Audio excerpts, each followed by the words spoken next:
नमस्कार बच्चों, मेरे YouTube चैनल में आपका स्वागत है। तो आज मैं आप लोगों को अपने इस वीडियो में 11th क्लास के समुच्चय चैप्टर के बारे में पढ़ाऊंगा कि समुच्चय कितने प्रकार के होते हैं, टाइप्स ऑफ सेट्स। तो इस वीडियो में आपको सभी समुच्चय के बारे में बताऊंगा, ये कितने प्रकार के होते हैं, किस प्रकार इन्हें बांटा गया है, उस सब चीज़ के बारे में डिटेल में पढ़ाऊँगा। तो उम्मीद करता हूँ आप लोगों को मेरा वीडियो पसंद आएगा। तो अगर मेरा वीडियो अच्छा लगे तो आप मेरे वीडियो को लाइक और चैनल को सब्सक्राइब ज़रूर करें। तो चलिए वीडियो को शुरू करते हैं।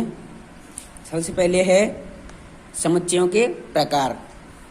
सबसे पहला है रिक्त समुच्चय, सेकंड है एकल समुच्चय, थर्ड है परिमित समुच्चय या अपरिमित समुच्चय, यानी ये दो समुच्चय हैं, परिमित समुच्चय और अपरिमित समुच्चय। फोर्थ है समान या सम समुच्चय, फिफ्थ है समुच्चयों की समानता।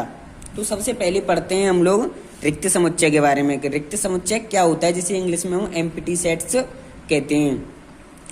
तो इसकी डेफिनेशन मैंने दे रखी है, वह समुच्चय जिसमें एक भी सदस्य न हो वह रिक्त समुच्चय कहलाता है या एम्प्टी सेट्स कहलाता है।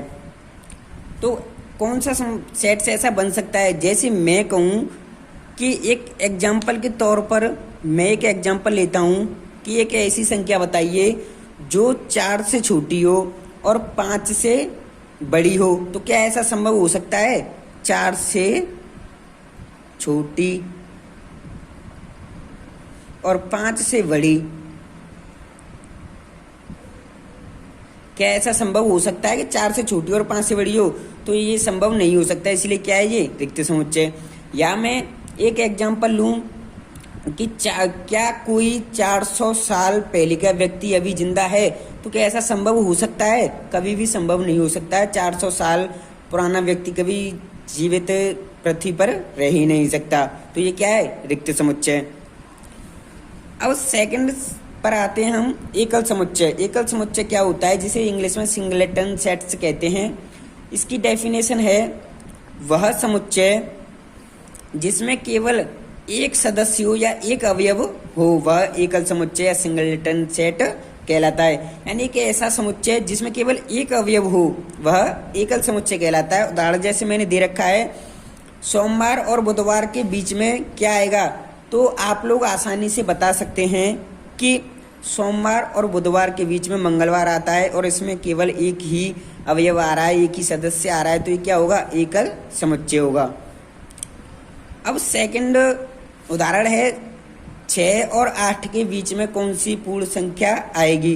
तो हम आसानी से बता सकते हैं कि 6 और 8 के बीच में 7 आती है, तो केवल एक ही अवयव आता है ना इनके बीच में, तो यह एकल समुच्चय कहलाएगा। अब थर्ड नंबर पर आते हैं हम। तो थर्ड नंबर पर देखते हैं परिमित समुच्चय, जिसे इंग्लिश में बोलते हैं हम फाइनाइट सेट्स। वह समुच्चय जिसमें अवयवों की संख्या निश्चित हो वह परिमित समुच्चय कहलाता है। यानी वह समुच्चय जिसमें अवयवों की संख्या एक निश्चित मात्रा में हो तो वह क्या होगा? परिमित समुच्चय होगा। उदाहरण में दे रखा है वर्ष के महीनों का संग्रह।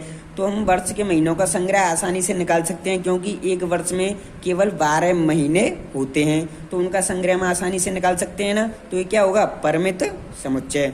सप्ताह के दिनों का संग्रह हम आसानी से निकाल सकते हैं, सप्ताह के दिनों का केवल 7 दिन होते हैं। या हम कहें हमारे परिवार के सदस्यों का संग्रह, परिवार में कितने मेंबर आसानी से गिन सकते हैं, हम निकाल सकते हैं, निश्चित मात्रा होती है। या क्लास के बच्चों का संग्रह हम आसानी से निकाल सकते हैं, क्योंकि बच्चों की भी संख्या सीमित होती है। तो चलिए आगे देखते हैं अपरिमित समुच्चय के बारे में। तो ये है अपरिमित समुच्चय, जिसे बोलते हैं हम इंग्लिश में इनफाइनाइट सेट्स। इनफाइनाइट सेट्स यानी अपरिमित समुच्चय क्या होता है? वह समुच्चय जिसमें अवयवों की संख्या अनिश्चित हो वह अपरिमित समुच्चय या इनफाइनाइट सेट्स कहलाता है। यानी अनिश्चित हो, यानी जिनको हम गिन ही न सकें, हम यही नहीं पता लगा सकें कि इसमें कितनी संख्या हो सकती है, तो वह क्या होता है? अपरिमित समुच्चय। उदाहरण के लिए दे रखा है, जैसे तारों की संख्या। क्या हम आसमान में तारों को गिन सकते हैं, पता लगा सकते हैं कितने? नहीं लगा सकते। तो ये अनिश्चित है, ये कभी गिनी नहीं जा सकती, तो ये क्या होगा? अपरिमित समुच्चय। सेकंड है हमारे सिर के बालों की संख्या। क्या आप या हम अपने सिर के बालों को गिन सकते हैं? नहीं गिन सकते, इसलिए ये क्या होगा? ये होगा अपरिमित समुच्चय। या मैं ये कहूँ कि एक से लेके 1, 2, 3 या dot dot dot dot dot इनकी समुच्चयों की संख्या निकालिए, संग्रह निकालिए। तो क्या हम निकाल सकते हैं, क्योंकि 1, 2, 3 फिर डॉट डॉट संख्याएं तो अनंत होती है जिनकी कोई गिन भी नहीं सकता है, तो क्या है अपरिमित समुच्चय। और हम एक निश्चित मात्रा दे दें कि 1 से लेके 100 तक निकालिए, तो वो क्या होगा अपरिमित समुच्चय, क्यों निश्चित है 100 तक। तो चलिए आगे देखते हैं समान समुच्चय। यदि ए का प्रत्येक अवयव बी में हो तथा बी का प्रत्येक अवयव ए में हो, वह समान समुच्चय कहलाता है। यानी यदि ए का अवयव, जैसे मैं एक उदाहरण देता हूँ, ए इक्वल 1, 2, 3 और सेकंड है बी इक्वल 2, 3, 1। तो इसमें इसके अवयव हैं, यानी ए में है 1, बी में भी है, ए में 2 है, इसमें भी है, ए में 3 है, इसमें भी है।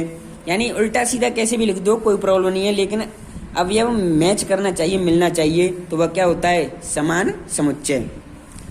अब है समुच्चयों की समानता।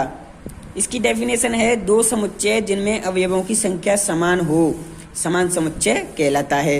यानी अवयवों की संख्या जो समान हो, उदाहरण जैसे a इक्वल 1, 2, 3, b इक्वल 4, 5, 6। तो अब हमें इसमें ये नहीं देखना है कि एक जैसे अवयव हों, अवयव चाहे अलग अलग हों, लेकिन हमें क्या करना है, हमें संख्या देखनी है कि इसमें कितने अवयव हैं, इसमें कितने हैं। तो इसमें 1, 2, 3, 1, 2, 3 दोनों में 3-3 अवयव हैं, इसलिए हमें इसको क्या कहेंगे समुच्चयों की समानता, ये समान हैं। तो उम्मीद करता हूँ बच्चों आप लोगों को मेरा वीडियो अच्छी तरीके से समझ में आया होगा। ये अक्सर और आगे वाली आने वाली वीडियो में एक्सरसाइज 1.1 को सॉल्व कराऊंगा। तो अगर मेरा वीडियो अच्छा लगे तो मेरी वीडियो को लाइक और चैनल को सब्सक्राइब जरूर करें। धन्यवाद।